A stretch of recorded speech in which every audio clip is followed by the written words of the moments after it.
Bonjour à toutes et à tous, Flycopter en direct du Nantes Maker Campus. Bonjour à tous. Voilà, je suis heureux d'être là parmi vous.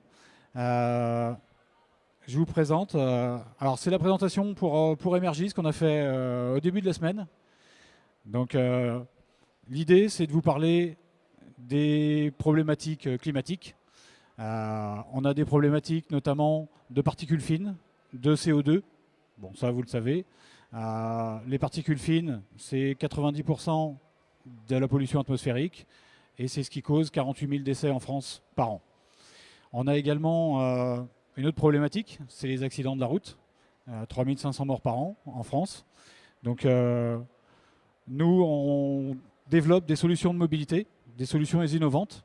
Donc, pour avoir un impact maximum, on va vous proposer une petite solution. C'est de passer à ce qu'on appelle un ULM hybride électrique à décollage vertical. Donc le petit appareil, je l'ai là. Alors pour l'instant, il a l'échelle 1/5. L'idée, c'est pouvoir décoller de son domicile et puis se rendre dans des zones difficiles d'accès, pouvoir désenclaver des territoires, pouvoir accéder à des zones où il y a eu des catastrophes, où il y a des personnes qu'il faut aller chercher parce qu'elles sont en difficulté. Donc c'est aussi pour pouvoir se déplacer, aller promener un client, puisqu'on va faire du B2B. Mais le client, ça peut être aussi un médecin, ça peut être une personne malade, ça peut être aussi, pourquoi pas, transporter du don d'organes, des prises de sang. Donc la principale problématique, elle est au sol. Donc l'idée, c'est de passer par les airs. Et tous les pilotes qu'on a été interrogés, dès qu'ils ont obtenu leurs ailes, ils interrogent leur instructeur et ils demandent quand est-ce que je peux décoller de chez moi. Donc pour l'instant, il n'y avait pas de solution à part l'hélicoptère, lourd, coûteux, difficile à piloter et assez énergivore. Donc nous, on va vous présenter notre solution. Un petit peu avant de vous présenter notre solution, je vous présente notre parcours. Donc on est une entreprise familiale. Donc c'est ma femme qui est à la tête de l'entreprise. Donc elle a un BTS en commerce international. Et moi, je suis dessinateur, projeteur mécanique depuis 25 ans dans l'industrie. On a créé l'entreprise au mois d'août 2023, donc l'année dernière. Donc ça, c'est nous. On travaille avec beaucoup d'écoles, comme l'IUT de Lannion, par exemple, et également l'IMT de Brest. Donc notre équipe, pour l'instant, c'est surtout des bénévoles, parce qu'on a une petite structure encore, et on espère décoller prochainement. On a bien sûr quelques partenaires, comme l'aérodrome de Lannion. Donc pour en venir à la solution quand même, donc, vous l'avez là sous les yeux, donc je vais vous faire une petite démonstration, c'est plus parlant, ça va être plus sympa. Donc je pose le micro 2 minutes.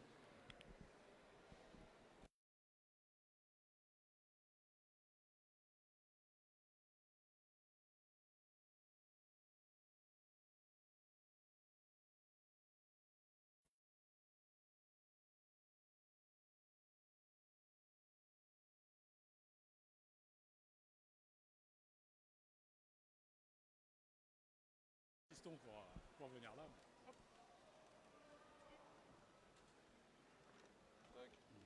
Merci. Donc c'était, voilà, je sais pas comment c'est passé, si vous avez bien vu ou pas, mais décollage vertical, comme un multicoptère, comme on en voit plein maintenant. Et nous, on a une petite spécificité, c'est qu'on a un cockpit qui est stabilisé, donc qui permet de se déplacer confortablement en restant assis, et également de résoudre la problématique qui est la transition de vol, puisque décoller en mode hélicoptère, on sait faire depuis longtemps, mais il faut pouvoir passer en mode avion, puisque le mode avion, c'est le mode de transport, ça permet de gagner 50% d'autonomie et 50% de vitesse. On gagne sur les deux tableaux. Donc dans la présentation, il y avait une petite question que je vais vous reposer. C'est en fait, est-ce que vous connaissez l'animal terrestre le plus grand migrateur au monde ? Bon, en fait, vous le connaissez. En fait, il s'agit de la sterne arctique. C'est un oiseau qui passe de l'hémisphère nord à l'hémisphère sud dans l'année, qui parcourt 70 km. Mais voilà, j'aurais pu citer l'hirondelle ou d'autres oiseaux. Essayer de trouver un animal aussi petits qui parcourent d'aussi grandes distances, c'est compliqué. L'idée justement, c'est de copier un petit peu l'animal, de faire du mimétisme. Et donc si on veut consommer moins, être plus efficace, il faut réduire le poids, il faut aller vers l'aérien. Et donc l'idée, c'est de l'ULM, puisqu'en fait c'est accessible dès 15 ans. Ça vaut un permis ULM, c'est entre 1500 et 2000 euros, et c'est 20 heures de pratique. Donc vous allez pouvoir prochainement utiliser notre appareil ou trouver une personne capable de le piloter.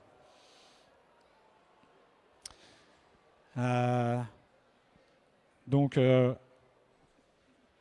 on n'en a pas parlé, mais les capacités de l'appareil, comme on passe en mode aviation, en mode avion, on va pouvoir atteindre une vitesse maxi de 200 km/h.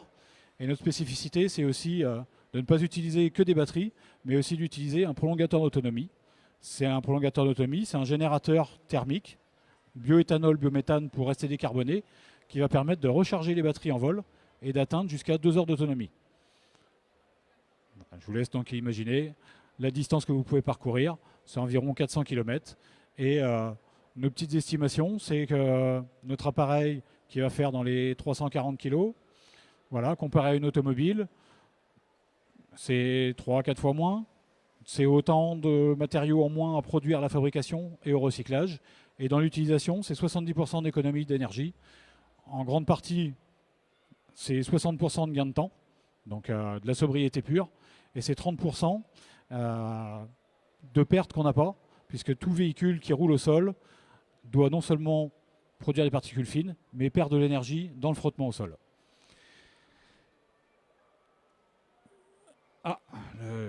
Bon, hop, voilà. Donc le marché, en fait, je vous le présente un petit peu. Le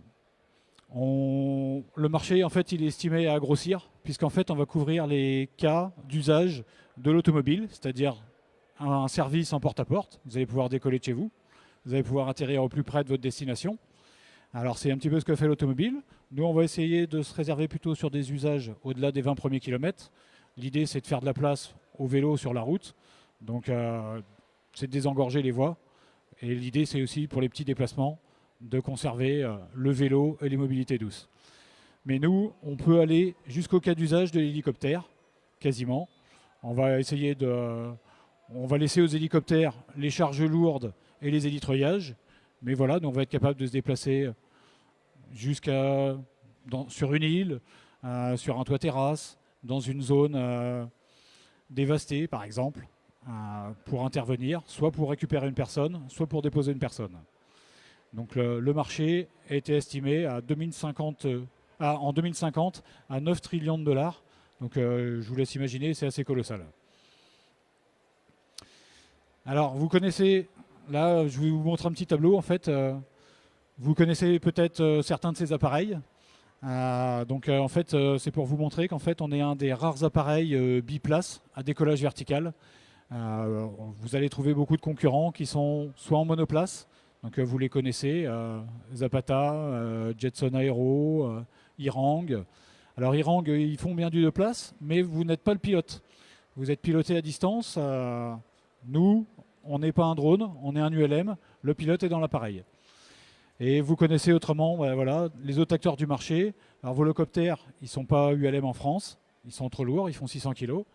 Et les autres acteurs sont sur des véhicules lourds, beaucoup plus lourds.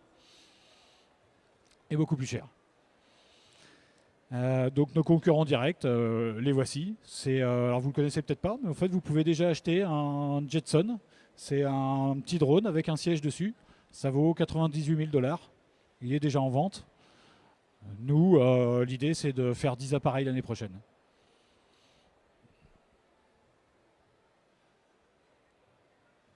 Donc je vous ai parlé un petit peu tout à l'heure des caractéristiques techniques de nos appareils. Si on les compare aux autres appareils, non seulement on est ULM, mais on est plus rapide, plus efficace. On est également en niveau de son maîtrisé. On a, nous, des protecteurs d'hélice pour éviter de se blesser, mais ça permet également de réduire le niveau sonore et d'augmenter l'efficacité des propulseurs.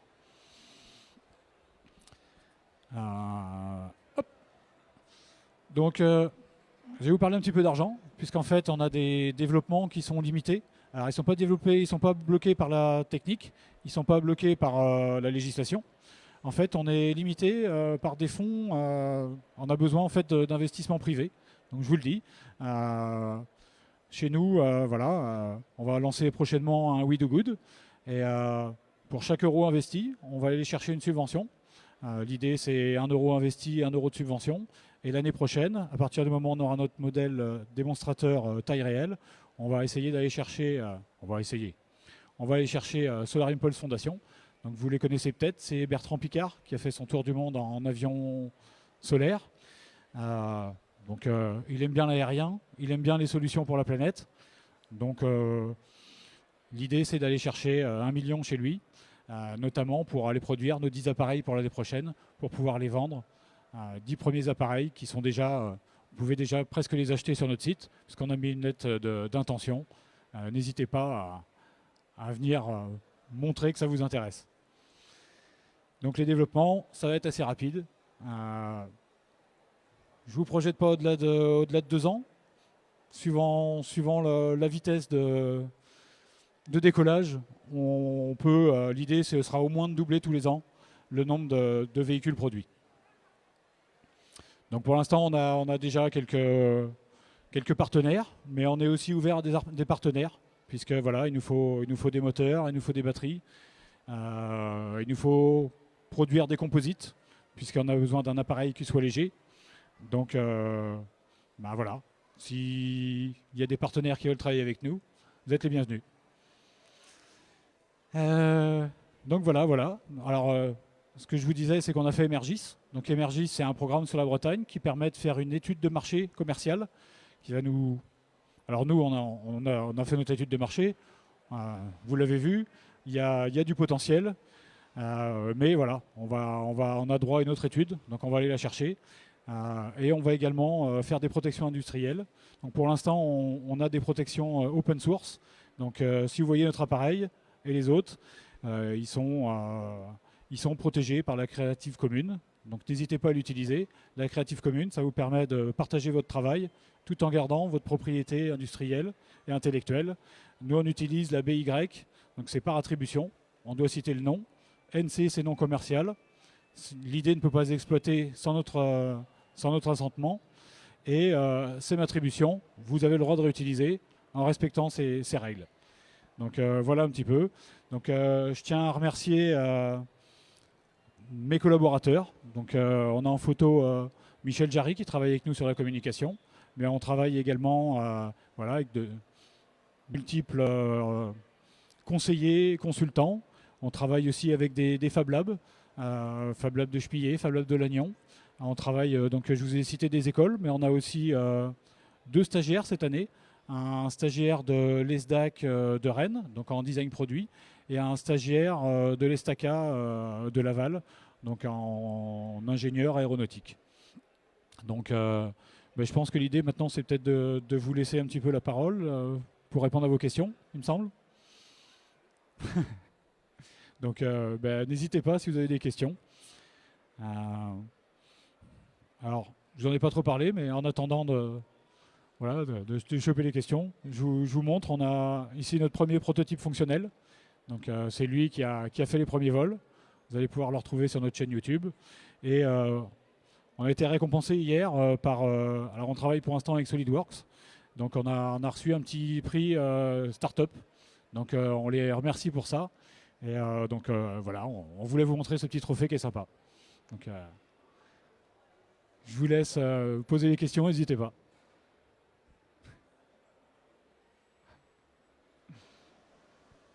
Alors, je suis désolé, j'ai raté le début de ta conférence. J'ai une petite question, du coup, tu utilises quel logiciel pour la conception de ton projet? Alors on utilise SolidWorks, tout à fait. SolidWorks 3D Experience.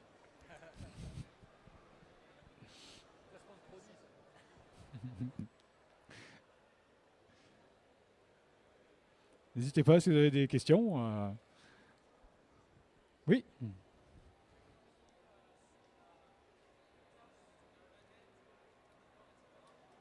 Attends, je crois qu'on t'amène un micro parce que ça va être retransmis aussi, donc il faut qu'on puisse entendre ta question.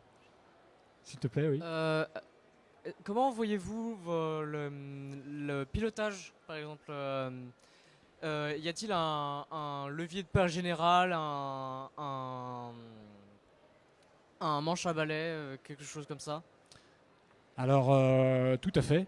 Alors là, je vous montre un petit peu une petite vidéo de présentation que vous pouvez retrouver sur le site, un petit peu pour montrer un petit peu l'immersion, les cas d'usage, enfin voilà, l'utilisation, vous projetez un petit peu. Alors, on utilise des composants de drone, donc on a un contrôleur de vol qui va gérer une grande partie de la stabilité de l'appareil. Et au niveau du pilotage, c'est aussi du coup simplifié. Donc on va pouvoir piloter avec une seule main, avec une seule manette. Donc ça va permettre l'accès aussi aux personnes en handicap. Si vous avez un problème de mobilité au niveau d'une main, vous pourrez piloter entièrement l'appareil, soit main droite, soit main gauche. Pas besoin de palonnier. La stabilité est gérée par le contrôleur de vol. Pas besoin de manette de gaz, puisqu'en fait, les manettes sont numériques, progressives maintenant. Et donc, en fonction de l'inclinaison, en fonction de la force que vous mettez au mouvement, l'appareil ira plus ou moins vélocement dans la direction indiquée. Une très bonne question. Si vous en avez d'autres. Alors, on n'a peut-être pas parlé non plus du coût de l'appareil. Je pense que ça peut être une question. Donc, sur les 10 premiers appareils de l'année prochaine, il devrait être au prix de vente d'au moins 200 000 euros pièce, hors taxe. Bah justement, ça tombe bien parce que j'allais rebondir un peu là-dessus. Parce que là, oui, bon, faut que je parle plus près, comme ça c'est mieux. Ouais, en fait, la question que je me pose, c'est quel marché vous allez essayer de percer comme ça, parce que c'est un ticket d'entrée qui est quand même très élevé. Donc, pour moi, c'est plutôt B2B. Alors, c'est du B2B, tout à fait. Voilà. C'est-à-dire qu'on va déjà, comme il faut une licence ULM, donc on va aller voir les pilotes, les pilotes ULM, les pilotes avions. Et en fait, c'est eux en fait, qui vont faire l'usage. Et justement, on fait le biplace, parce que justement, ça permet cet usage B2B. Les pilotes ULM ont l'habitude de faire des baptêmes de l'air, des envols d'initiation. Ils transportent également des douaniers. Ils vont pouvoir transporter des médecins, ils vont pouvoir transporter des dons d'organes, des prises de sang par exemple. Ouais. L'idée c'est de nous développer, pas forcément comme volocoptère sur les zones densément peuplées, c'est plutôt de se développer dans les zones où on a des difficultés de transport. Là on a besoin de désenclaver les territoires, où on peut pas, où on n'est pas comme en agglomération, où on a plein de transports disponibles. Il y a beaucoup de zones où même si on peut accéder en voiture, ça peut être compliqué. Ça peut être long. Et des fois, la route est obstruée. Et ben nous, en fait, on va pouvoir passer, on va pouvoir atteindre des territoires qui, pour d'autres véhicules, sont inaccessibles. Là où pour un hélicoptère, il faut la moitié d'un terrain de foot pour se poser. Nous, on se pose dans moins de 20 mètres carrés. Donc là où on pourra mettre un hélicoptère, nous, on pourra mettre 4 hélicoptères, par exemple. Donc voilà, je vous laisse imaginer. Donc c'est pour les interventions rapides, quoi, au final. Principalement, pour commencer, ça peut être une bonne solution. On avait par exemple été approché par Lium, donc, qui est dans le sud de la France. C'est une start-up, ils font des dirigeables captifs avec des capteurs pour détecter les départs de feu ou les fuites de gaz dans les usines. Une fois qu'on a détecté, alors eux ils sont dans le sud de la France, donc dans la Garrigue. Donc quand on a détecté un départ d'incendie à 20 km, il faut pouvoir se rendre rapidement sur zone quand le feu est encore maîtrisable. C'est là où notre appareil peut intervenir. On peut décoller, voir l'appareil à côté de chez soi, décoller rapidement, et puis déposer le pompier au plus près du feu, ou le récupérer s'il est en difficulté. On peut aussi accéder à certaines zones, comme par exemple l'éolien offshore en mer.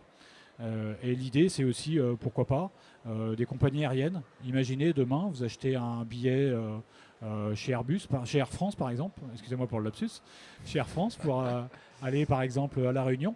C'est quand même plus simple en avion. Et vous pourriez avoir un billet décarboné avec une offre all-inclusive 5 étoiles et avoir l'ULM qui vient vous chercher à votre domicile, qui vous emmène sur le tarmac de l'aéroport au pied de l'appareil, où vous prenez l'avion gros porteur. Et à destination, c'est pareil, c'est compris dans votre offre. Donc tous les transports en ULM Flycopter sont décarbonés, ce qui va permettre de décarboner une partie du voyage total. Et donc à destination, à La Réunion, vous reprenez le Flycopter et il va vous déposer à votre hôtel ou au cirque de Sillaos, sur le piton de la Fournaise, sur la plage, chez votre client. Voilà. Je me disais, ça pourrait peut-être aussi servir comme, pardon le terme, mais attraction touristique, dans le sens où il y a des villes qui peut-être ont besoin de se démarquer ou qui au contraire ont envie d'asseoir la réputation de ville novatrice et faire des allers-retours en hélicoptère sur une distance donnée. Ça pourrait éventuellement être un intérêt. Tout à fait, tout à fait. Ben, les pilotes ULM font généralement des vols touristiques. Alors, on voit dans la présentation, c'est plus flagrant, c'est la côte de Granit Rose en Bretagne. Bon, là, on voit également une petite vue sur la Tour Eiffel. Mais voilà, on peut tout à fait imaginer pouvoir faire des survols touristiques de la vallée de la Loire, du Mont-Saint-Michel. Et comme on utilise des composants de drone, on a en fait décollage, atterrissage automatique. On a le vol sur point GPS. Donc on pourrait très bien imaginer à l'avenir une nouvelle licence ULM, je dirais, ou justement des vols sans licence ULM, puisqu'en fait vous n'aurez bientôt plus besoin de compétences particulières, puisque ce sera en grande partie automatisé. Vous pourrez monter dans l'appareil, choisir maison, travail sur votre GPS.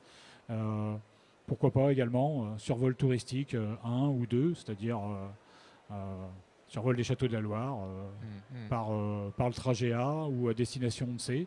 Et puis voilà, voler librement en profitant du paysage. L'idée, c'est aussi voilà, de voir la nature et l'environnement avec un nouvel œil, prendre un petit peu de hauteur.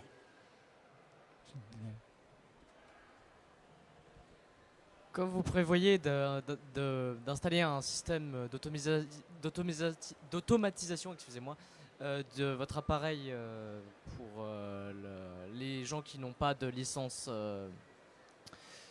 pour un vol, pas de licence de vol. Ça c'est une projection, puisqu'en fait, vous avez Irang, par exemple, qui vient d'obtenir sa licence véhicule autonome en Chine. Mais voilà, on a déjà en fait tous les composants pour arriver à faire voler un appareil. Alors moi, l'idée, c'est pas de faire de l'autonome, c'est de faire de l'automatisé, qu'on puisse régler l'appareil, renseigner le GPS, et puis on garde la main, par exemple, parce qu'on n'en a pas beaucoup parlé, mais en fait, on va avoir beaucoup de sécurité dans l'appareil, plus que dans l'aérien traditionnel.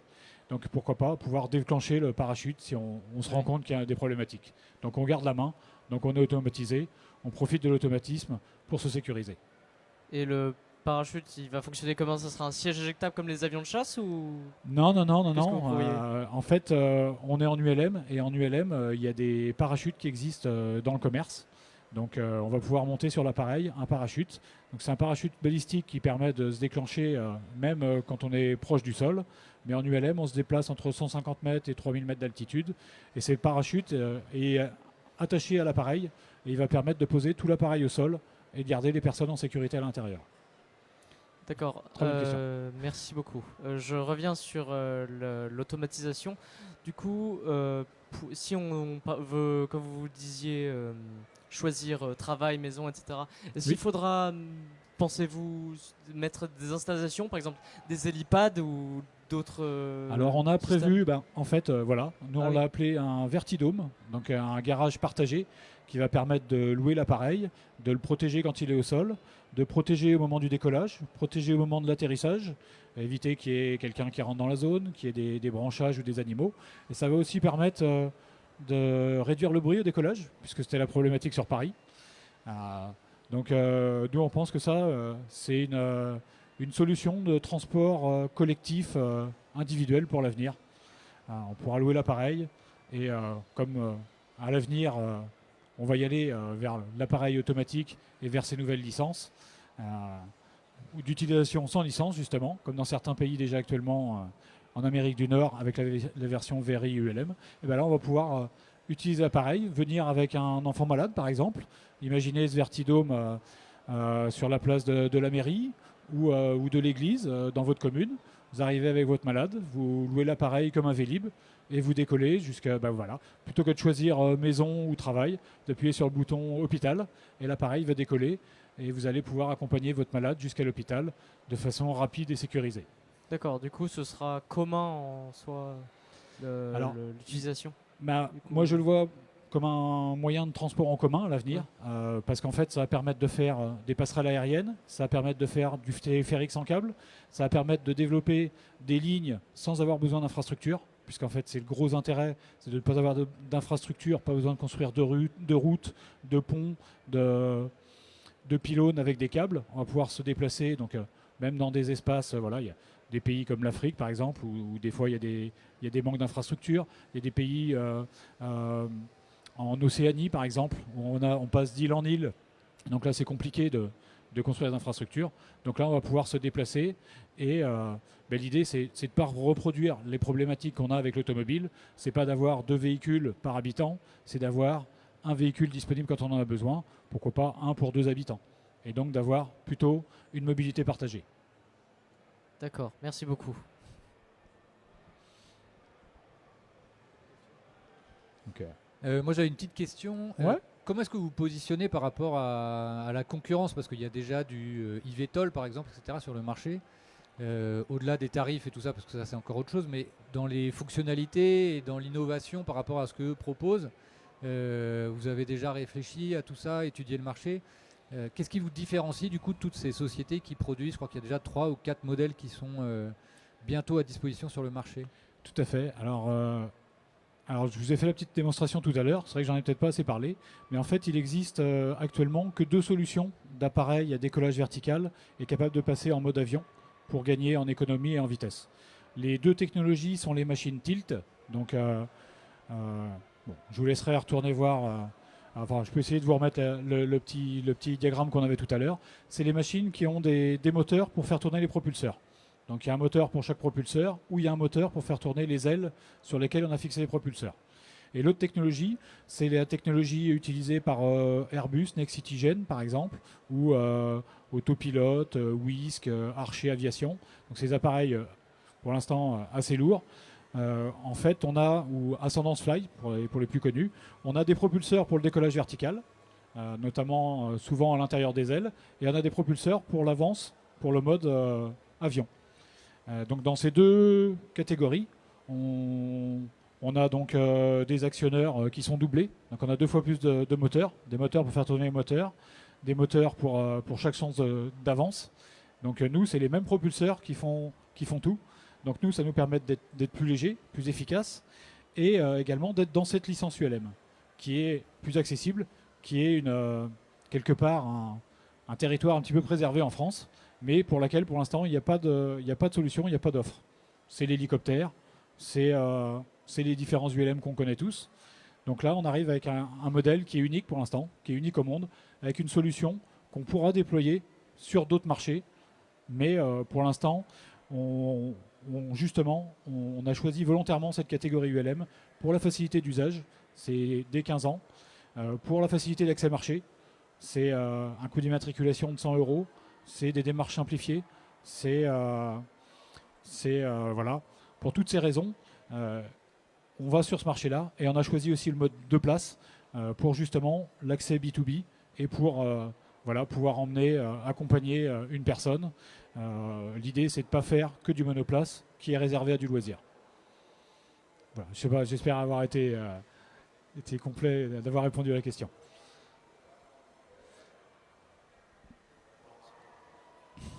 Bonjour. Bonjour. Je voulais savoir, je suis peut-être arrivé un peu en retard, mais est-ce que vous avez parlé de la gestion de l'occupation air quand il va y avoir différentes compagnies qui vont être dans les airs, que ça va partir à tous les niveaux?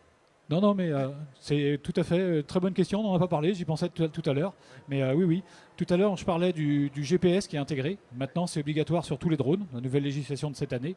Et voilà, dans l'aérien, il y a des balises sur les appareils. Donc tous les appareils sont pucés, balisés. Mais l'avantage, c'est que maintenant, en fait, avec le GPS, comme il va être en partie automatisé, on va pouvoir garder un espace de survie autour de l'appareil et donc garder les distances. On va savoir où sont les autres appareils puisqu'on va pouvoir récupérer leurs balises, savoir où ils sont, garder les distances, comme on le fait déjà par exemple pour les spectacles pyrotechniques où on fait voler 300, 3000 drones dans des chorégraphies un petit peu compliquées dans le noir. Donc là, justement, l'idée c'est une des sécurités supplémentaires qu'on doit apporter avec notre appareil. On n'en a pas parlé, mais on apporte plusieurs sécurités.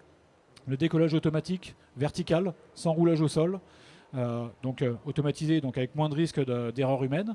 C'est également le fait de rester stable, avec Je dirais en fait là on copie le mimétisme animal, c'est pour ça que tout à l'heure je faisais un parallèle. Si vous prenez un oiseau, une poule, un canard, vous prenez le corps, vous bougez le corps, et en fait, alors j'essaye de faire avec les mains, si vous bougez le corps, la tête elle reste de des niveaux. C'est pour ça que l'animal n'est pas désorienté, il sait où est son point de départ, où sont ses collègues dans les airs. Donc là c'est une des sécurités, ça permet de savoir, voilà, de voir aussi la zone d'atterrissage et la zone de décollage. Ça permet de ne pas être malade aussi. L'air de rien, si vous voulez emmener un enfant avec vous, l'idée c'est qu'il ne soit pas malade avec vous. On a d'autres sécurités, c'est qu'on a le vol qui est constamment assisté par électronique. Donc là où un avion... alors là je vais rentrer un petit peu dans la technique, je suis désolé. Au décollage, c'est les hélices qui vont porter l'appareil. On va prendre un petit peu de vitesse en s'inclinant. Et quand on aura suffisamment de vitesse, on va pouvoir s'appuyer sur nos ailes pour gagner en portance et donc réduire la puissance nécessaire pour les moteurs. Et on va être aussi capable de faire ce qu'on ne sait pas faire en aviation traditionnelle. C'est-à-dire qu'un avion traditionnel, il faut qu'il avance toujours pour garder sa portance. Nous, on va pouvoir repasser en mode hélicoptère vertical. On va pouvoir s'arrêter dans les airs, éviter un obstacle, s'arrêter voilà, en cas d'urgence. Parce que quand on n'est pas pilote, on a tous l'envie de s'arrêter, sauf que dans les airs, il faut continuer d'avancer. Donc là, on va apporter une sécurité. En fait, on a une sécurité anti-décrochage. Voilà. Entre autres, on essaye d'amener un maximum de sécurité. Comme je vous parlais, des protections d'hélice, puisqu'on a beaucoup de nos concurrents qui sont en hélice nue. Et ben voilà, pour la sécurité, il vaut mieux avoir des protections. Je pense qu'on a d'autres sécurités, mais voilà, c'est les premières qui me viennent à l'esprit. Ok. Parlons de sécurité justement, là, est-ce qu'il y a un moyen de retour, comme sur un drone, retour automatisé à la base, si jamais il y a quelque chose qui se produit? Et autre question que j'englobe avec, est-ce qu'il y a une possibilité de débrayage, si jamais, on ne sait pas, une cyberattaque ou un truc comme ça, de manière à pouvoir au moins prendre une sorte de commande qui permet de redescendre à peu près verticalement et de se poser sans avoir... en fait, la sécurité ultime. Alors, d'abord, en fait, contre le hacking ou le hackage, on devrait être assez sécurisé puisqu'en fait, on n'est pas piloté à distance. C'est la grosse différence entre le drone, donc type Iran par exemple, et notre appareil qui est un ULM, puisqu'en fait, le pilote est dans l'appareil. Donc, pas de pilotage à distance, même si voilà, ce ne sera pas interdit puisque les fonctionnalités sont déjà présentes. Mais voilà, l'idée c'est d'avoir le pilote dans l'appareil pour le moment. Donc pas de hackage à ce niveau-là. Et notre sécurité ultime, c'est le parachute. C'est-à-dire que voilà, s'il arrive quoi que ce soit en l'air, on coupe tout, on déclenche le parachute et l'appareil se pose au-dessus de son point de départ, enfin ou au-dessus du point de déclenchement du parachute. Voilà, c'est notre sécurité ultime. C'est déjà présent dans le commerce, c'est valable pour les ULM. Donc on va l'intégrer puisque pour nous, c'est la sécurité d'abord. D'accord, donc il y a toujours un pilote dans cet appareil? Pour l'instant, oui. L'idée, c'est justement du transport en commun, où on part d'un point A, on arrive à un point B, et c'est soit nous, soit une autre personne, comme dans un téléphérique, qui va reprendre l'appareil dans l'autre sens. Ça pourrait aussi permettre de réduire les coûts d'utilisation. D'accord, ouais, super. Si vous louez l'appareil pour un aller, c'est quelqu'un d'autre qui paye le retour. Merci beaucoup pour cette présentation. Je pense qu'il n'y a plus trop de questions. De toute façon, on arrive au bout du temps. Il faut enchaîner avec la présentation d'après. Je vois pas le temps passer. Donc On se retrouve dans quelques instants avec SolidWorks qui va vous faire une présentation de leur suite logicielle. Merci beaucoup. Et merci à vous. Rendez-vous sur ton stand. Il est où? Alors, c'est le 125. Il est juste devant l'entrée. Juste devant l'entrée, juste derrière la cage à drone. Si vous voulez aller prendre de plus amples informations, il sera ravi de répondre à toutes vos questions. On a une petite VR, donc vous pouvez monter déjà dans l'appareil en fait. Et puis l'idée, c'est pouvoir venir se poser l'année prochaine derrière avec l'appareil taille réelle. Voilà, si tout va bien, normalement, c'est la roadmap. Merci pour tout. Rendez-vous dans quelques instants. Il est déjà prêt, déjà en train de monter. Pour rappel, toutes les conférences de cet après-midi sont diffusées en live sur Twitch, Facebook et YouTube sur la chaîne de MakeMe. Donc elles sont enregistrées en plus. Et elles seront disponibles si vous avez raté le début, la fin, le milieu. Elles seront disponibles en replay sur toutes ces chaînes-là. Et nous, on se retrouve dans un instant avec SolidWorks.